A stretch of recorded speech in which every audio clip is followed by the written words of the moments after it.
Horas dan salam sejahtera bagi kita sekalian para sahabat pendengar renungan harian Carpe Diem dari HKBP Bumi Anggrek Bekasi, Resort Bumi Anggrek Bekasi.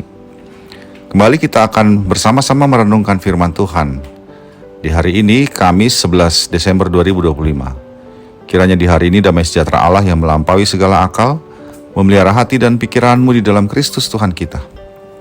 Marilah kita memulai perenungan firman Tuhan dengan menyanyikan buku Ende nomor 712 ayat yang pertama dan yang kedua.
Firman Tuhan untuk kita renungkan hari ini adalah yang tertulis dalam Matius 15 ayat 32.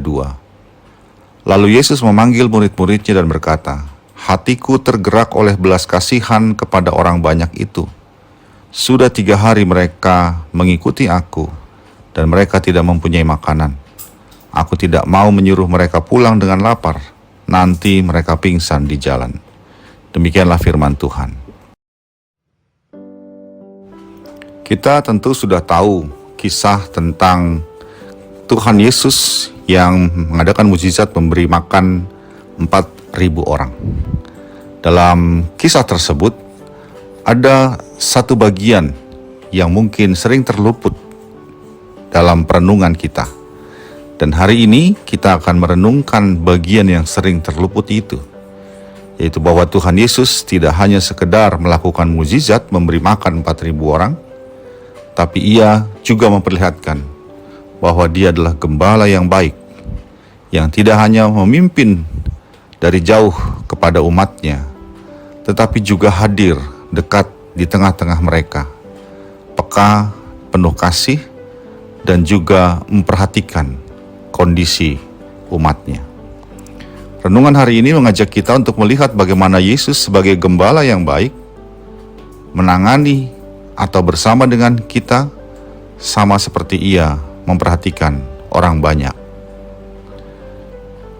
Kalimat ketika Yesus berkata, "Sudah 3 hari mereka mengikuti aku dan mereka tidak mempunyai makanan," dalam ayat renungan kita hari ini, menunjukkan bahwa ia memperhatikan detail kehidupan umatnya, memperhatikan detail kehidupan kita. Tidak ada kondisi yang luput dari pengamatan Tuhan Yesus. Ia melihat bahwa sudah 3 hari umatnya itu mengikuti dia, dan bahkan dia melihat mereka tidak lagi mempunyai makanan. Dengan demikian Tuhan Yesus tahu bagaimana detail kehidupan kita. Ia tahu kelelahan kita, pergumulan kita, luka batin, serta kebutuhan sehari-hari kita. Kita mungkin sering berpikir bahwa Tuhan hanya peduli kepada hal besar. Tetapi ayat ini membuktikan bahwa bahkan rasa lapar pun tidak luput untuk diperhatikan oleh Tuhan Yesus. Yang kedua, bahwa sebagai gembala yang baik, Tuhan Yesus tahu dan bahkan juga Ia peduli. Ia tidak memandang penderitaan kita manusia sebagai hal yang biasa saja. Tuhan mengerti batin kita ketika kita merasa letih mengikuti Dia di tengah badai kehidupan ini. Ia tidak menegur orang banyak yang mengikutinya karena kekurangan mereka, tapi justru orang banyak itu menjadi perhatian yang sepenuhnya bagi Tuhan Yesus, dan Ia melihat bagaimana situasi mereka. Kristus sebagai gembala yang baik selalu memberi hatinya ke dalam segala keluhan kita dan ke dalam segala hal yang menjadi pergumulan kita, umat gembalaannya. Dan bukan hanya itu, Ia juga tergerak oleh belas kasihan. Kata belas kasihan dalam ayat ini sesungguhnya menunjuk kepada belas kasihan yang paling dalam, kasih yang membuat hati bergetar. Belas kasihan Yesus bukanlah teori, tapi itu adalah getaran hati ilahi Sang Kristus yang muncul ketika Ia melihat kesulitan-kesulitan umatnya, melihat dan memperhatikan kesulitan-kesulitan kita. Ketika kita merasa sendirian, putus asa, tidak mampu melakukan apa-apa, kehilangan arah, ingatlah bahwa setiap pergumulan kita membuat Tuhan Yesus bergetar hatinya oleh belas kasihan. Ia adalah gembala yang peduli dan bukan hanya penonton saja. Berikutnya, Tuhan Yesus juga tidak berhenti pada belas kasihan, namun Ia juga bertindak. Ia memanggil murid-muridnya dan menyuruh mereka untuk menyediakan makanan bagi orang banyak itu.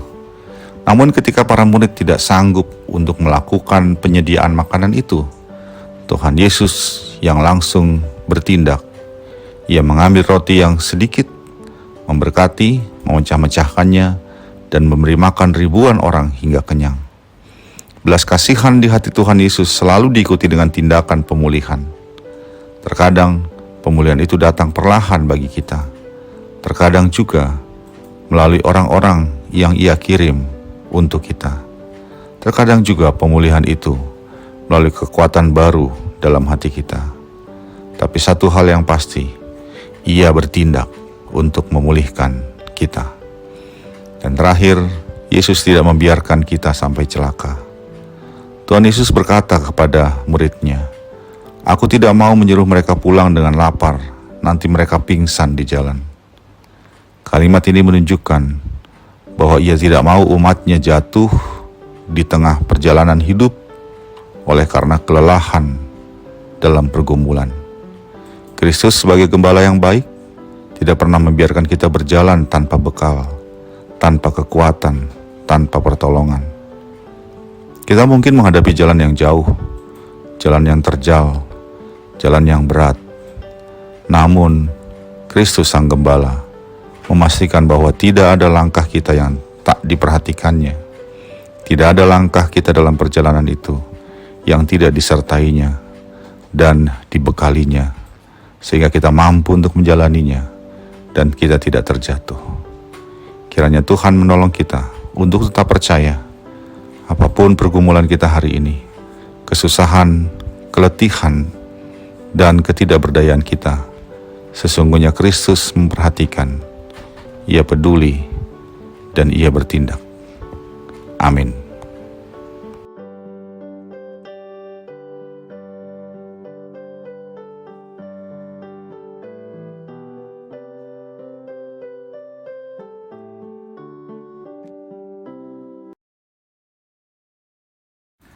Marilah kita berdoa. Ya Allah Bapa kami, terima kasih karena Engkau telah menjadi manusia dan menjadi gembala bagi kami. Kiranya kami terus mau berjalan dalam kehidupan ini. Sekalipun merasa letih, kami percaya Engkau ada bersama dengan kami dan menolong kami untuk melaluinya. Dalam Yesus Kristus kami berdoa. Amin. Kasih karunia dari Tuhan kita Yesus Kristus, anugerah dari Allah Bapa kita, dan persekutuan Roh Kudus menyertai engkau sekalian. Amin.